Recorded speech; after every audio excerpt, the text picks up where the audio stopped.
This is Thomas Lyons for Raps on TV. We're here, York Hall, Bethnal Green. Yes. Fortunate to be joined by the victorious Kingsley Obi. Yeah, Obi Egbunike. Do you know what? I wasn't even going to try. Sorry, but yeah, I'm going to let you introduce yourself. Obviously, first time we got you on the platform, Kingsley. Privileged to get you some exposure tonight. Again, great performance. Systematic breakdown of your opponent. Just talk to me a little bit about your how pleased you are with your performance tonight. I'm very pleased. We've been working a lot of the things we've been working on in the gym with my coach Greg and Alan. So yeah, we've been working in the gym and I just put it to practice. Yeah. So yeah, we're happy with the performance. Got him out, was it the fifth, innit? Fourth. Got him out on the fourth, so I'm pleased. First stoppage. Didn't rush it. Well, I felt like I didn't rush it. I hurt him and I didn't get excited, kept my composure. So yeah, pleased. Yeah, under the bright lights, obviously York Hall, an iconic venue across all of the sport. Yeah. Just talk to me a little bit about sort of fighting under the pressures of York Hall, the atmosphere. I mean, you brought a big fan base today. Lots of noise for yourself, obviously when your name was announced, and then obviously the performance afterwards. Yeah. Just talk to me a little bit about how pleased you are to get on a platform like this, Hellraiser Boxing, Mickey Elliott. I boxed at York Hall before, like even as an amateur, I boxed at York Hall, so it's not new to me. My three fights before this were at York Hall, so it's just normal, like to be like normal. It's kind of I'm used to it. Yeah. Normal nerves, but once you get in there, then you overcome the nerves, and yeah, I'm just pleased to put on a show in York Hall. My friends and family came out, my supporters, my sponsors, everyone came out. Yeah. So I'm pleased. I'm pleased. That's what it's about, isn't it? Coming obviously with your family, your friends, but then again, also showcasing your skills, what you've been working on in the gym with your coaches. Just talk to me a little bit about your progression so far in the pro ranks, where you kind of looking to aspire to in terms of title contention. Just a little bit of a breakdown about sort of the work you've been doing in the gym. So this is my first 6 rounder. So we want to hopefully get another one, hopefully another 2 or 3 more. Yeah. By the end of this year, another 6 rounder, and we'll take it from there. Obviously, we want to go for the southern area. Once we've got our second 6 rounder in, then we'll see where we go. But we talk to my coaches, manager, and we'll see where we go. But hopefully another 2 or 3 more by the end of this year. Yeah, 12 to 18 months obviously looks like a healthy period for yourself. Just kind of, is it trying to keep active, kind of stay in the gym, stay fresh, stay ready? Yeah. I'm having a week off. My brother's fighting next week, and then I'm having a week off. Then as soon as I get back, straight back in the gym, working on different things. You know, it's time to I've got to keep in shape. Yeah. Keep in shape, stay ready. You're not doing too bad, man. Looks like you're going to be training no McDonald's. We're trying to school this thought of, we're in camp. We're not in camp. We're pro fighters. We're professional athletes. So he's come to us with a very good amateur pedigree. But you know that's great. But this is the professional rank. So you know we're schooling him, myself and Greg. And the beauty with a kid like Obi is that he listens. He's an absolute joy to train. You show him something. We brought him down to Peacock. I've had him some tough sparring down there. He's been sparring with Chris Kongo. He's had another couple of kids, Simi, one of Brian Lawrence's fighters. He's had a pick and mix down there where he sparred with, and he's learned the hard way because he's got caught by shots down there and things that we're telling him. He's now going, yeah, I realise that. And tonight for me it was beautiful because it was a progression of what myself and Greg have put into him. Just not complicating it with it. Just 2 little things we worked on in the gym that we said we wanted him to do tonight, and he done all of them. And you're right, what we said right at the start, we were very pleased because it was systematic.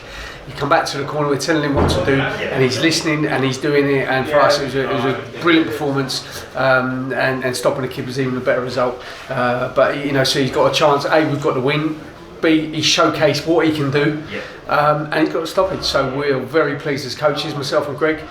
We've got his 2 sponsors, SLM and One Financial Solutions, that have worked with him. So slowly we're going to build him, and we're going to turn him into a hell of a fighter. That's for sure. Yeah, I mean, how integral is it as a coach, kind of when you have a fighter that listens, that's discipline? You know what? Because you know, I'm a former ex-pro myself. It's a gift that you know.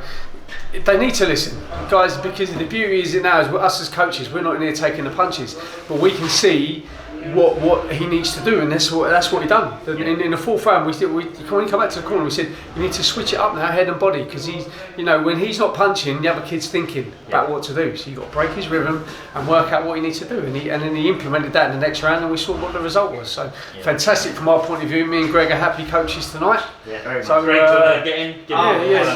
Come on, So no, we're very happy coaches tonight. So like I say, he's listened. That's the thing.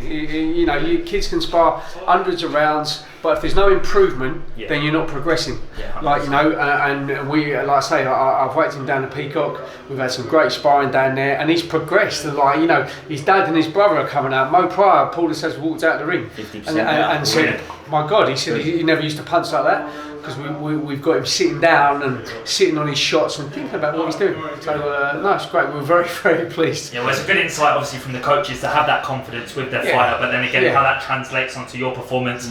Again, tonight, obviously, delivering on the big stage. Weeks of hard graft, I presume, in the gym, staying focused, staying on that kind of straight and narrow to that end goal. Is there kind of any pressure, do you feel, kind of having to get that knockout, or do you kind of remain patient and wait for that shot to come? It's never about the knockout.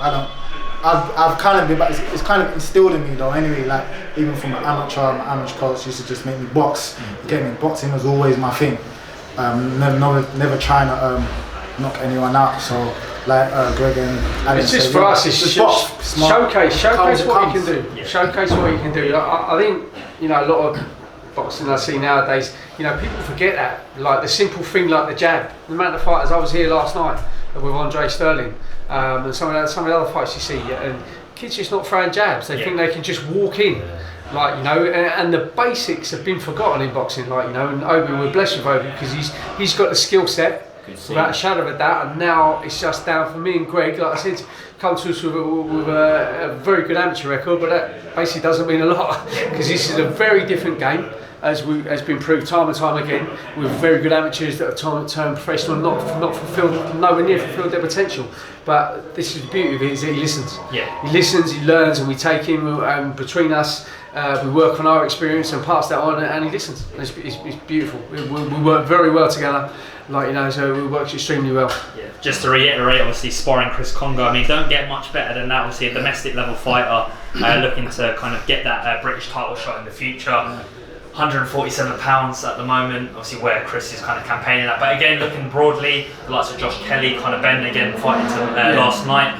Just talk to me a little bit about that sparring session with Chris Kongo, the work, obviously you two kind of sharing that experience in the ring, and how beneficial that is for your career.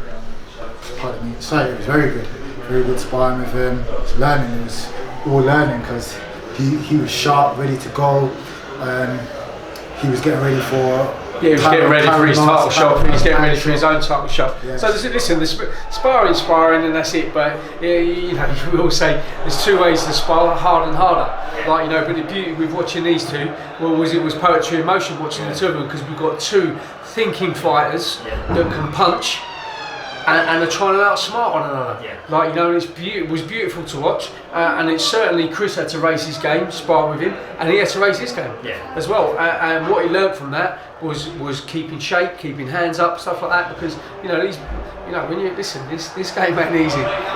So don't give anyone a free shot. Bang, keep your shape in and out, and that's what we drilled into him in this fight, keeping his shape all the time, and he done it. He executed what we've taught him perfectly tonight. So, like I say, we are very, very happy indeed with his performance. And moving forward, I think where we're going to go, we're not going to listen. We're not calling anybody out. We're just going to work. We're going to progress. He's going to improve fight by fight. No. Listen, we're going to progress. He's having a week's holiday. There was talk about him fighting again in July, but we feel we're going to miss that one because, again, obviously it's very hard as well. He's got to try and with tickets and stuff. So we're going to get him out again early September.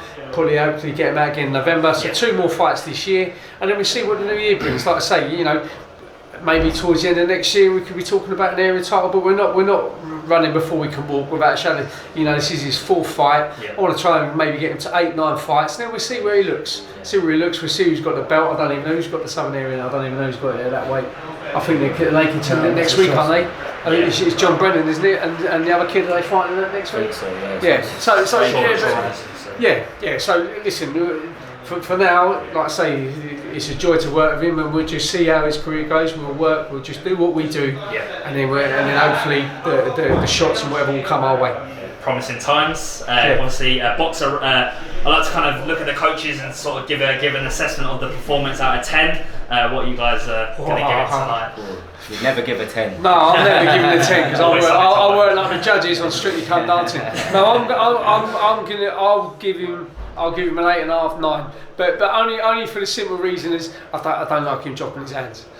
Because I tell you how we coach them is we coach them like they're going to be fighting world champions all the time. You can get away with certain fighters dropping your hands, but when you see a really good skilled fighter like he did with Chris Kongo, you ain't dropping your hands with a kid like that because he'll hit you out of nothing. So and he learned that when we sparred with Chris. He got caught a couple of times, but then he returned and caught Chris back. But like I say, sparring. So I'm going to go. I'll give him a 9. I'll give him a 9. Yeah, exactly that. Perfect performance tonight. Well happy. Done everything he was told to do, and that's it. Simple as that. Obi, congratulations on the victory. Lastly, do you want to shout out your social media outlets to the Raps on TV fans? I want to shout out my sponsors first of all. One Financial Solution. Thanks to them. Thanks to Luke SRM and Liberty Supplements, and all my friends and family, my coaches that have worked with me. My Instagram is obsboxer93. And just add me on that. Thank you. Boys, appreciate you giving us some time. Thomas Barnes, Raps on TV. Obi, thanks. In the building. We're out. Brilliant. Thank you. Thanks for your time. Appreciate that. Thank you very much. Nice one, mate.